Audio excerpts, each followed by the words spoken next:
24 de junio de 1945, Moscú, Plaza Roja. En los próximos minutos vas a entender por qué el hombre que salvó a la Unión Soviética fue castigado por haberlo hecho. Por qué el mayor triunfo militar del siglo XX se convirtió para quienes lo protagonizaron en el principio de su destrucción. Y por qué Stalin, el hombre que más necesitaba a sus mariscales, fue también el hombre que más los temió. Las adoquines de la Plaza Roja retumban bajo las botas de cientos de miles de soldados. La multitud lleva horas esperando bajo un cielo gris de verano. Hay mujeres que lloran sin saber exactamente por qué, si de alegría por los que volvieron o de dolor por los que no volvieron. Hay hombres que regresaron del frente con condecoraciones que pesan más que el metal del que están hechas. Y entonces aparece él. El mariscal Georgi Konstantinovich Zhukov entra en la Plaza Roja a caballo blanco. Lleva el uniforme cargado de medallas que ningún protocolo militar del mundo hubiera podido organizar con más orden del que tienen. La multitud explota. No es el aplauso educado de una ceremonia oficial, es algo más profundo, más físico. El sonido de un pueblo que reconoce al hombre que lo salvó. Desde la tribuna del mausoleo, Stalin observa. Tiene 66 años. Ha gobernado la Unión Soviética durante casi 2 décadas, con una autoridad que no admitía sombras ni competidores. Ha sobrevivido purgas, guerras, hambrunas y conspiraciones reales e imaginadas. Ha desarrollado durante 30 años de lucha política un instinto que reconoce el peligro antes de que el peligro tome forma. Y lo que ve en ese momento en la Plaza Roja lo reconoce inmediatamente. La multitud no mira hacia la tribuna, mira hacia el hombre del caballo blanco. Eso, para Stalin, no es un detalle ceremonial, es información política de primer orden. Porque Stalin entendía mejor que nadie una ecuación que había aprendido mucho antes de llegar al poder. El amor del pueblo es poder. Y el poder no se divide. Para comprender lo que ocurrió en los años siguientes, hay que entender el estado de la Unión Soviética en el verano de 1945. El país había perdido entre 26 y 27 millones de personas en 4 años de guerra. En algunas regiones, más del 70% de los hombres adultos no regresaron del frente. Ciudades enteras habían sido arrasadas. La economía industrial había sido desmontada, trasladada al este durante la invasión alemana y reconstruida en condiciones que ningún manual de economía hubiera considerado posibles. Y de esa destrucción había emergido algo que Stalin no había calculado completamente: una generación de hombres con autoridad propia. Millones de soldados regresaban a casa habiendo visto la muerte, habiendo tomado decisiones bajo presión extrema, habiendo aprendido a mandar y a obedecer en condiciones que producen un tipo de confianza que no se puede fabricar en ninguna escuela política. Esos hombres tenían sus propios comandantes, sus propios héroes, sus propias jerarquías de respeto que no coincidían necesariamente con la jerarquía del partido. El ejército después de la guerra era una fuerza separada, con una lógica separada, y Zhukov era su símbolo más visible. Los datos que llegaban al aparato de Stalin en el verano de 1945 eran precisos y preocupantes. El mariscal recibía más cartas personales de ciudadanos soviéticos que cualquier otro dirigente del país, excepto el propio Voch, y en algunas regiones los números se invertían. Las conversaciones que los informadores reportaban desde fábricas, mercados y cuarteles usaban el nombre de Zhukov con una reverencia que normalmente se reservaba para una sola persona. Stalin había llegado al poder en una época en que los hombres armados decidían el destino de los estados. Lo sabía porque él mismo había usado esa lógica y sabía que la historia podía repetirse. Lo que empezó esa tarde en la Plaza Roja no fue una decisión tomada en un momento de envidia o debilidad. Fue el resultado de un análisis político frío ejecutado por alguien que llevaba décadas convirtiendo amenazas potenciales en amenazas neutralizadas antes de que se materializaran. Zhukov bajó del caballo blanco sin saber que el aplauso de esa tarde era el sonido más peligroso que había escuchado en toda su vida. Stalin nunca atacaba directamente a su objetivo principal. Esa era su regla fundamental, la que había aplicado durante 30 años de lucha política y que nunca le había fallado. Primero rodeabas al objetivo, eliminabas a las personas que lo protegían, que lo conocían, que podían defenderlo. Lo dejabas solo. Y entonces, cuando ya no tenía a nadie, llegabas por él. Con Zhukov, esa estrategia comenzó en 1946. El primer golpe cayó sobre el general Alexander Novikov, comandante de las fuerzas aéreas soviéticas y amigo personal del mariscal. Novikov había dirigido la aviación durante toda la guerra, coordinando con Zhukov en las operaciones más decisivas del Frente del Este. Era uno de los hombres en los que el mariscal confiaba sin reservas. Lo arrestaron en abril de 1946. Los métodos que usaba el aparato de seguridad soviético en los interrogatorios de ese periodo están documentados en los archivos que se abrieron parcialmente después de la muerte de Stalin. No se trataba de obtener información verdadera, se trataba de obtener declaraciones utilizables. El interrogado era sometido a sesiones que podían durar días sin descanso, privación de sueño, presión psicológica constante y la amenaza explícita sobre sus familiares. El resultado era predecible y era exactamente el que el sistema buscaba. El interrogado firmaba lo que le ponían delante. Novikov firmó una declaración afirmando que Zhukov había manifestado en conversaciones privadas que él solo había ganado la guerra y que Stalin solo había obstaculizado, que el mariscal consideraba al ejército como su fuerza personal, que existía una estructura de lealtades en torno a él que podía constituir la base de un intento de toma de poder. ¿Dijo Zhukov esas palabras alguna vez? Posiblemente sí, en parte. Era un hombre directo y de carácter fuerte, que en círculos de confianza no medía sus palabras. Pero la diferencia entre una frase dicha en privado entre soldados después de una victoria y una conspiración organizada para derrocar al gobierno es la diferencia entre un pensamiento y un plan. En el sistema soviético, esa diferencia no existía cuando era políticamente conveniente ignorarla. El hombre que coordinaba todo ese proceso se llamaba Víctor Semyonovich Abakumov, ministro de Seguridad del Estado desde 1946. Era un funcionario de 40 años, de origen obrero, que había ascendido dentro del aparato de seguridad con la única cualidad que ese sistema realmente valoraba: la capacidad de ejecutar lo que se le ordenaba sin hacer preguntas y con resultados verificables. Abakumov interrogaba personalmente a los generales detenidos, redactaba personalmente los protocolos, insertando las frases que necesitaba, informaba personalmente a Stalin del progreso de cada caso. Era el eslabón técnico entre la voluntad política del Boch y la maquinaria legal que convertía esa voluntad en expedientes judiciales. En enero de 1947, con el expediente ya construido, Stalin convocó el Consejo Militar Superior.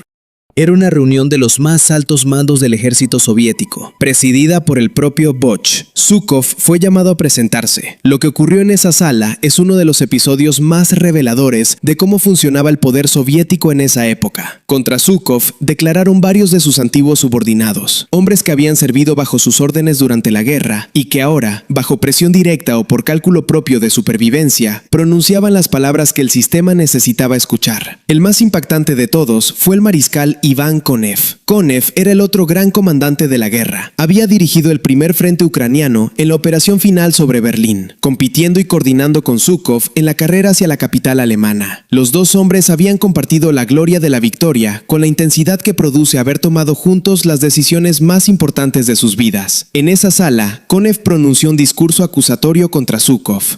Lo que movía a Konev en ese momento es una pregunta que los historiadores han debatido durante décadas, sin llegar a una respuesta definitiva. Miedo por su propia vida, que era la moneda más común en ese sistema. Rivalidad personal acumulada durante años de competencia. Cálculo político de que alinearse con Stalin en ese momento era la única forma de sobrevivir. Probablemente las tres cosas simultáneamente, porque en el sistema soviético esas motivaciones no eran alternativas, sino complementarias. Zhukov no se rindió. Discutió, exigió pruebas, contradijo las acusaciones punto por punto, con la misma energía con que había defendido posiciones militares bajo fuego real. Era una valentía que en ese contexto resultaba casi incomprensible, porque discutir en una reunión controlada por Stalin era un acto que muy pocos se habían permitido, y que normalmente tenía consecuencias inmediatas. Stalin escuchó, y tomó una decisión que sorprendió a todos los presentes. No ordenó el arresto de Zhukov. Lo degradó. El mariscal fue enviado a comandar el distrito militar de Odessa, uno de los destinos más alejados del centro de poder en la jerarquía militar soviética. Meses después, lo transfirieron aún más lejos, al distrito de los Urales, en el corazón geográfico del país, a miles de kilómetros de Moscú. ¿Por qué no lo arrestaron? La respuesta tiene varias capas, y todas son importantes. La primera es práctica. Zhukov era el militar más popular del país entre los soldados. Un arresto inmediato podía producir reacciones dentro del ejército que eran difíciles de predecir. Stalin no temía al ejército como institución, que controlaba completamente, pero sí calculaba los costes de cada movimiento. La segunda es estratégica. La Guerra Fría con Occidente ya había comenzado. Estados Unidos tenía la bomba atómica desde 1945. La Unión Soviética no la tendría hasta 1949.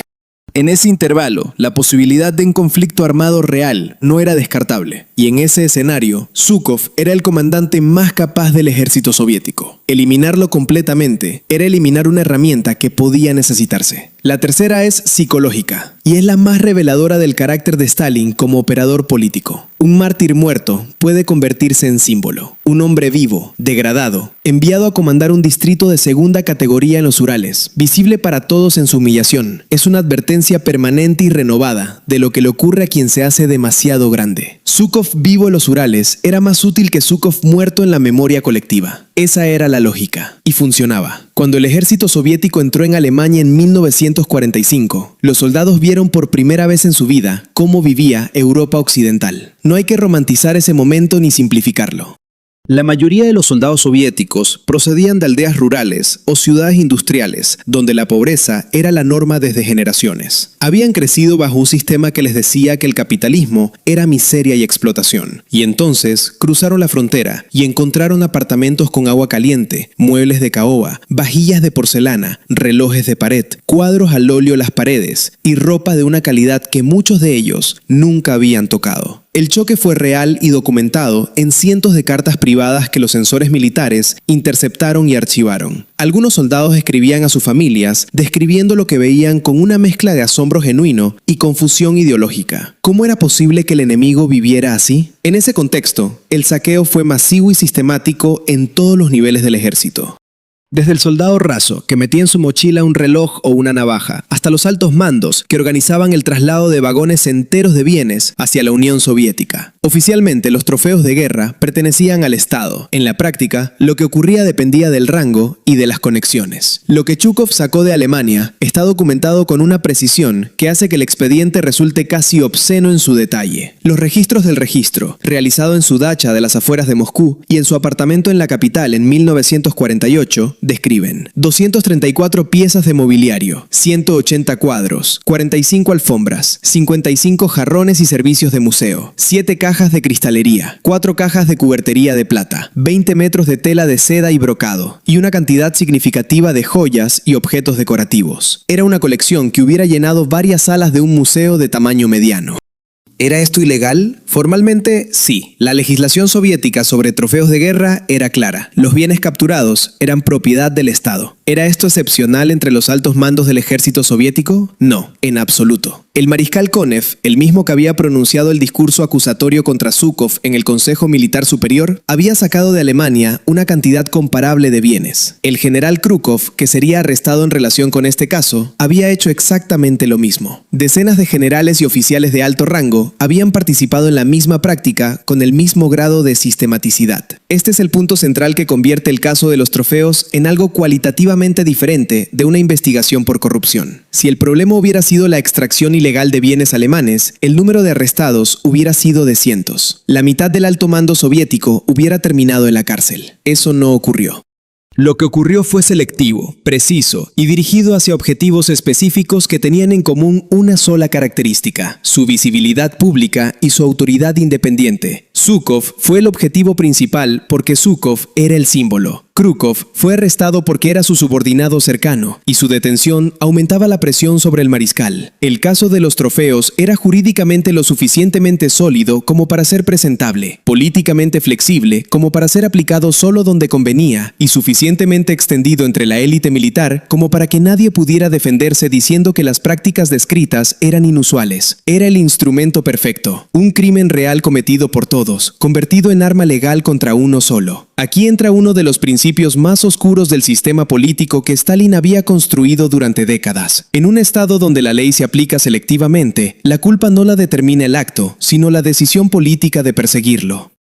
Todos tienen algo, el aparato de seguridad lo sabe y lo registra. Cuando llega el momento de eliminar a alguien, el expediente ya está medio construido, solo hace falta activarlo. Ese principio no era una anomalía del estalinismo, era su arquitectura fundamental. Abakumov lo entendía mejor que nadie porque era el operador técnico de esa arquitectura. Él conocía los expedientes de todos, sabía exactamente qué tenía cada general, cada político, cada funcionario de alto rango que pudiera resultar inconveniente en algún momento. Ese conocimiento era su poder y al mismo tiempo su vulnerabilidad, porque lo convertía en alguien demasiado informado para ser dejado libre si alguna vez dejaba de ser útil. Pero en 1948, eso todavía no había ocurrido. Abakumov estaba en el momento de mayor influencia de su carrera, construyendo expedientes, firmando protocolos, entregando a Stalin exactamente lo que necesitaba. El caso de los trofeos cumplió su función. Zhukov quedó formalmente señalado como alguien que había abusado de su posición, que había actuado fuera de los límites de la ley, que había antepuesto su enriquecimiento personal a las normas del Estado que había jurado defender. Era una narrativa que contaminaba su imagen pública sin necesidad de un juicio abierto, sin necesidad de presentar pruebas ante ningún tribunal independiente, sin posibilidad real de defensa. El mariscal que había sido aclamado en la Plaza Roja 3 años antes era ahora, en los archivos del Ministerio de Seguridad del Estado, un hombre con un expediente. Y en el sistema soviético, un hombre con un expediente nunca volvía a estar completamente seguro. Lo que le ocurrió a Zhukov no fue un caso aislado, fue la punta visible de una operación que afectó a toda la élite militar soviética durante los 8 años que siguieron a la victoria. Entre 1945 y 1953, según los archivos soviéticos, desclasificados parcialmente durante las décadas posteriores, fueron arrestados más de 120 generales y almirantes. No 120 sospechosos de actividad criminal real, 120 hombres que habían dirigido el ejército más grande de la historia, en la guerra más destructiva que el mundo había conocido. Muchos murieron en prisión antes de que llegara ningún juicio. Otros fueron ejecutados tras procesos en los que la defensa era un trámite formal sin ningún efecto práctico. Para entender por qué esto fue posible, hay que comprender cómo funcionaba la estructura legal del Estado soviético en ese periodo. No existía independencia judicial en ningún sentido reconocible. Los tribunales militares, que juzgaban a los generales arrestados, recibían instrucciones directas del Ministerio de Seguridad del Estado sobre los veredictos esperados. Los abogados defensores, cuando lo sabía, operaban dentro de un sistema donde contradecir al fiscal en casos de relevancia política era en sí mismo un acto arriesgado. Las confesiones obtenidas durante los interrogatorios eran la prueba principal y, en muchos casos, la única prueba presentada, independientemente de las condiciones en que hubieran sido obtenidas. El resultado era predecible con una precisión casi matemática. El aparato producía el resultado que el poder político necesitaba. Paralelamente a la purga militar, se desarrolló lo que los historiadores conocen como el caso de Leningrado, uno de los episodios más brutales de los últimos años del estalinismo y uno de los menos conocidos fuera de Rusia. En 1948 y 1949 fueron arrestados y ejecutados Nikolai Voznesensky, miembro del Politburó y arquitecto de la economía de guerra soviética, y Alexei Kuznetsov, secretario del Comité Central, que había coordinado la defensa de Leningrado durante los 900 días del asedio alemán. Leningrado era un problema específico para Stalin. La ciudad había sobrevivido el sitio más largo de la Segunda Guerra Mundial, casi 900 días de bloqueo total, en que murieron más de 800.000 civiles solo por hambre y frío, una cifra superior a todas las bajas militares y civiles de Estados Unidos y Reino Unido juntos durante toda la guerra. Esa resistencia había generado una identidad colectiva extraordinariamente fuerte, un orgullo local que no dependía de Moscú ni del Kremlin para su legitimidad histórica. En el universo mental de Stalin, eso era inaceptable. Un centro alternativo de heroísmo era un centro alternativo de autoridad moral.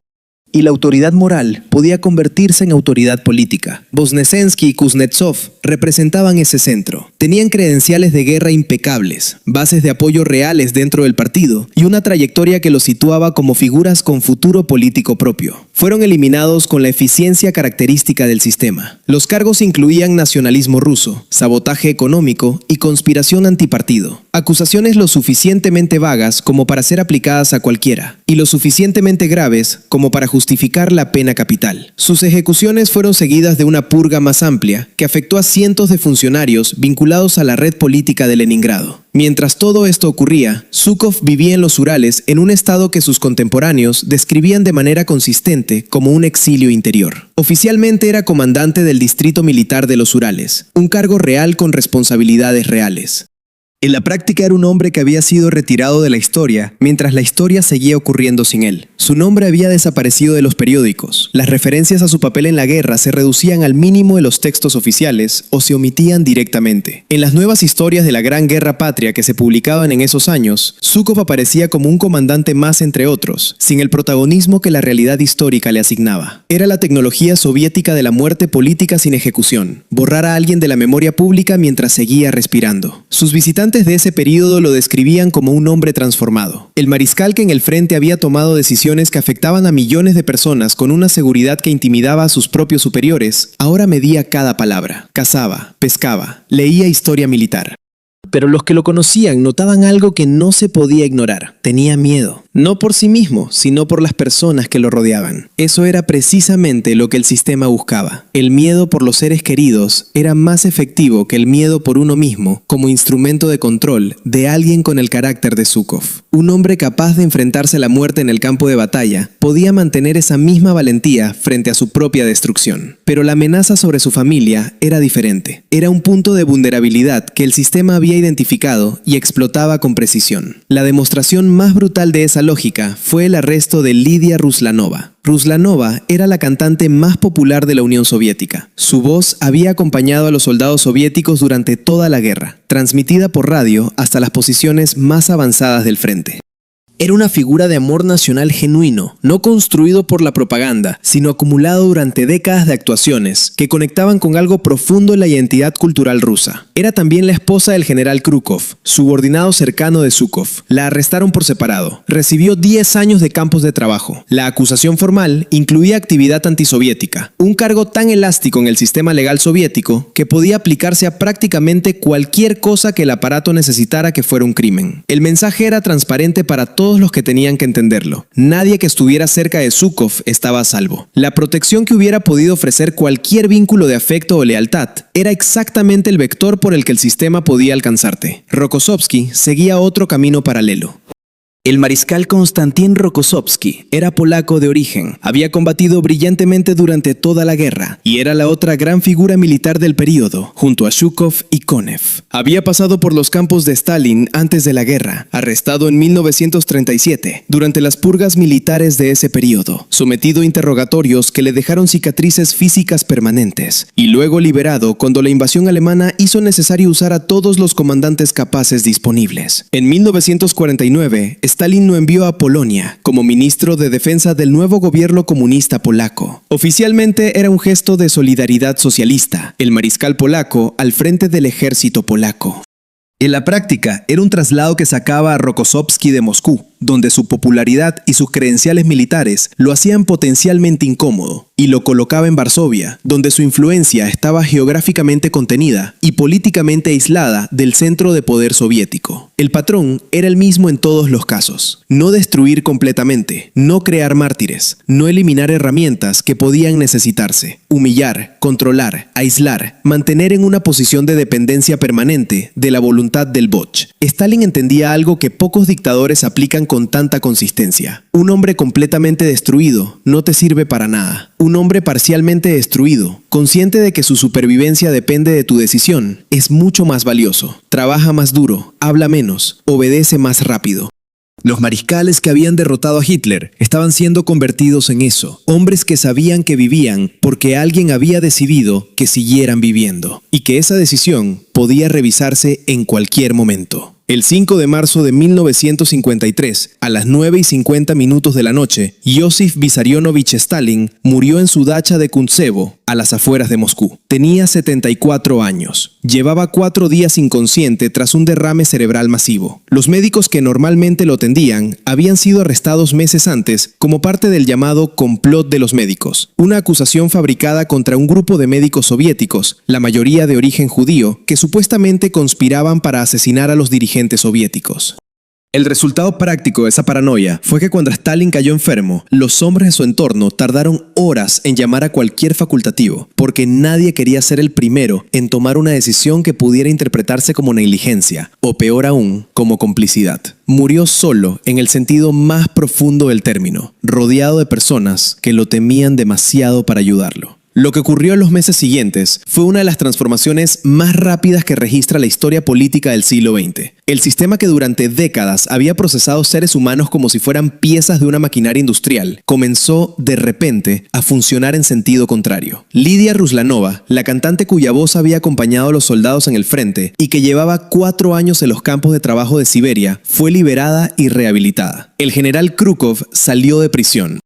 Decenas de generales y oficiales que habían sido arrestados bajo los cargos más inverosímiles recuperaron su libertad en el transcurso de pocos meses y Zhukov volvió a Moscú. No solo volvió, en 1955 fue nombrado ministro de Defensa de la Unión Soviética, el cargo más alto que podía ocupar un militar en el país. El hombre que Stalin había enviado a los Urales como ejemplo vivo de lo que les ocurría a quienes se hacían demasiado grandes, estaba ahora al frente del ejército soviético. Pero la historia de Zhukov no terminaba ahí, porque lo que le había hecho Stalin era en cierta medida una constante del sistema, no una anomalía de un solo gobernante. En 1957, durante la crisis política que enfrentó a Nikita Khrushchev, con el grupo que los historiadores llaman la oposición antipartido, formada por Molotov, Malenkov y Kaganovich, Zhukov jugó un papel decisivo.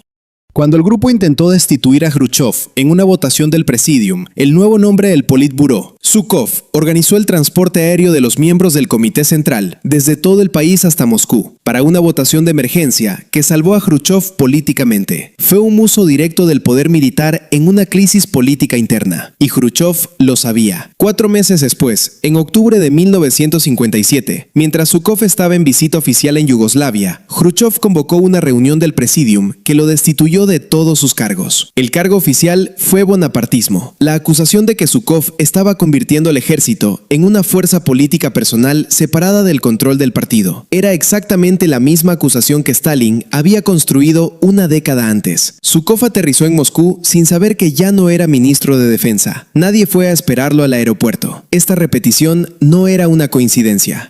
Era la lógica estructural del sistema soviético, que independientemente de quién lo dirigiera, reproducía el mismo patrón de relación entre el poder político y el poder militar. Un comandante con autoridad independiente, con lealtades propias dentro del ejército, con popularidad que no dependía del partido para existir, era siempre una amenaza potencial para quien ocupara el Kremlin, fuera Stalin o Khrushchev. El problema no era el tirano, era la arquitectura del poder. Zhukov pasó los años siguientes en un retiro forzado que tenía mucho en común con su exilio en los Urales, aunque sin la amenaza inmediata sobre su vida que había caracterizado aquellos años. Escribió sus memorias, o lo intentó. El libro que finalmente se publicó en 1971, con el título Recuerdos y Reflexiones, había pasado por varias rondas de censura que extrajeron sistemáticamente todo lo que no encajaba con la narrativa oficial de la Gran Guerra Patria. Las secciones donde Zhukov describía los errores estratégicos de Stalin en los primeros meses de la invasión alemana fueron modificadas o eliminadas. Los pasajes donde evaluaba críticamente las decisiones del alto mando soviético fueron suavizados hasta volverse irreconocibles. Las referencias a los años de su persecución posterior a la guerra no aparecían en absoluto. Lo que quedó fue un libro que era simultáneamente un documento histórico valioso y una sombra de lo que podría haber sido si su autor hubiera podido escribir con libertad. Los historiadores que compararon las distintas ediciones publicadas después de la caída de la Unión Soviética, cuando algunos de los materiales originales se hicieron accesibles, confirmaron que la diferencia entre lo que Zhukov escribió y lo que se publicó era sustancial. La verdad sobre lo que había ocurrido detrás de la victoria nunca llegó al público soviético mientras él vivió. Zhukov murió el 18 de junio de 1974, a los 77 años, en su cama en Moscú. Lo enterraron junto a la muralla del Kremlin, el lugar de honor máximo del Estado soviético para sus figuras más importantes. Había sobrevivido a Stalin por 21 años. Había sobrevivido a Khrushchev. Había visto rehabilitados a muchos de los que el sistema había perseguido junto a él. Pero la rehabilitación completa, el reconocimiento pleno y sin restricciones del papel que había jugado en la historia, eso nunca llegó mientras él estuvo vivo para recibirlo. Víctor Abakumov, el hombre que había construido los expedientes, interrogado a los generales, firmado los protocolos e informado personalmente a Stalin de cada paso del proceso, fue arrestado en 1951, 2 años antes de la muerte del Boch. Las razones exactas de su caída nunca quedaron completamente claras, probablemente una combinación de conflictos con otros sectores del aparato de seguridad y el hecho de que sabía demasiado sobre demasiadas cosas. En su juicio en 1954, intentó trasladar la responsabilidad hacia arriba, hacia Stalin, argumentando que todo lo que había hecho había sido por órdenes directas del Boch. Era una defensa que tenía la virtud de ser verdad en lo esencial. No le sirvió de nada. Fue ejecutado ese mismo año. El sistema que había aprendido a usar para destruir a otros lo procesó con la misma eficiencia mecánica que él había aplicado a sus víctimas. No había excepciones en esa lógica, solo resultados. Los historiadores llevan décadas debatiendo la naturaleza fundamental de las represiones estalinistas de ese periodo. Hay 2 escuelas principales principales de interpretación que en apariencia se contradicen, pero que en realidad describen aspectos distintos del mismo fenómeno. La primera escuela argumenta que Stalin era un paranoico clínico, cuyas acciones en los últimos años de su vida mostraban características de un trastorno psiquiátrico real: la sospecha sistemática, la incapacidad para confiar en nadie, la tendencia a ver conspiraciones donde no existían, la escala de las purgas, que en muchos casos eliminaba a personas que no representaban ninguna amenaza objetiva. Todo eso, argumentan estos historiadores, refleja una psicología patológica que fue empeorando con la edad. La segunda escuela argumenta exactamente lo contrario, que cada arresto, cada purga, cada caso fabricado tenía una lógica política racional y verificable, que Stalin nunca actuó por impulso, sino por cálculo, que cada movimiento producía un resultado político específico y que el conjunto de sus acciones durante ese periodo representaba una estrategia coherente de consolidación del poder personal absoluto. La evidencia disponible sugiere que ambas escuelas tienen razón y que el error está en plantear las dos interpretaciones como alternativas excluyentes. La paranoia y el cálculo político no son incompatibles, pueden coexistir en el mismo individuo, especialmente en alguien que ha pasado décadas en un entorno donde la desconfianza era racionalmente justificada, porque las amenazas reales existían junto a las imaginarias. En ese contexto, la capacidad de distinguir entre una amenaza real y una fabricada se deteriora progresivamente, mientras que la maquinaria para responder a ambos tipos de amenaza funciona con la misma eficiencia. Lo que hace a un dictador verdaderamente peligroso no es la crueldad ni la ambición por sí solas, es la combinación de un instinto político extraordinariamente desarrollado con una disposición a actuar sobre ese instinto sin los frenos que en otros contextos impone la ley, la opinión pública o la conciencia personal. Stalin tenía esa combinación en un grado que pocos líderes políticos del siglo XX igualaron. Hoy, más de 7 décadas después, los archivos soviéticos están parcialmente abiertos. Los investigadores pueden comparar documentos que antes eran inaccesibles. Y lo que esa investigación ha confirmado es que la imagen que se tenía del periodo era, si acaso, menos oscura que la realidad. Muchos de los arrestados en el caso de los trofeos, o en el caso de Leningrado, no tenían ninguna relación, ni siquiera indirecta, con ningún crimen real. Su único delito era ser conocidos, ser respetados, ser recordados por personas que el sistema ya no podía controlar completamente. En un país que había sobrevivido una guerra de esa magnitud, los hombres que la habían ganado se habían convertido en símbolos vivos, y los símbolos vivos son peligrosos para quien necesita ser el único símbolo posible. Por eso los mariscales tenían que ser quebrados, no porque hubieran hecho algo mal, sino porque lo habían hecho todo demasiado bien, y el país lo sabía. Un solo hombre, armado con el miedo y el poder absoluto, convirtió la gratitud en amenaza y el triunfo en trampa. Los mariscales derrotaron a Hitler, pero contra Stalin no tenían ninguna posibilidad, porque él poseía algo que ellos nunca tuvieron: la disposición a destruir incluso a quienes lo habían salvado. Si tienes dudas de que esto podría ocurrir de nuevo, en cualquier sistema donde el poder se concentra sin contrapesos reales, la historia que acabas de escuchar es la respuesta. Escríbelo en los comentarios. Si Stalin hubiera vivido 5 años más, ¿habría llegado a un juicio público contra Zhukov? ¿O el sistema habría encontrado otra forma de eliminarlo sin el riesgo de hacerlo visible? La historia no tiene respuesta para esa pregunta, pero tú sí puedes tenerla.